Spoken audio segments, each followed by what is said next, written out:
Kanalıma, mutfağıma hoş geldiniz. Bugün sizlerle farklı bir lezzetle karşınıza geldim. Bakın, marş fasulyesi marketten aldım. Tadını da merak ediyorum. Arkadaşım tavsiye etti. Bir su bardağına başlayalım. Tenceremizin içine bir su bardağını alıp yıkıyoruz.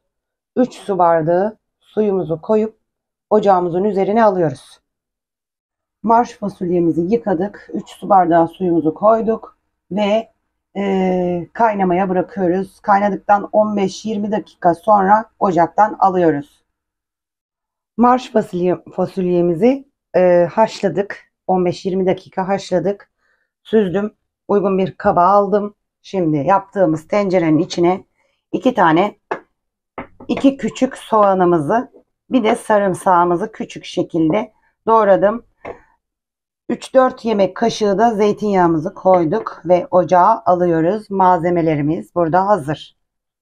Soğanlarımızı kavurmaya başladık.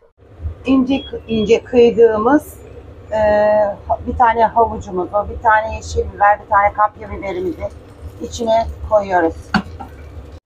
Kavrulmuş olan biberlerimizi havuçlarımızın içine, rendelemiş olduğum 2 tane domatesimizi, 1 tatlı kaşığı biber salçamızı içine döküyorum. Ve bunlarla da tekrar kavuruyoruz. Şimdi baharatlarımızı da dökelim. Pul biber, karabiber, kimyon,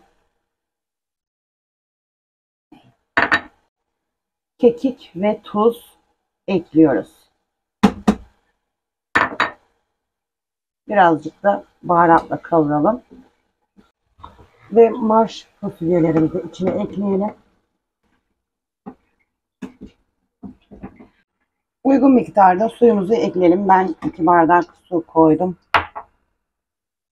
Ve pişirmeye bırakalım.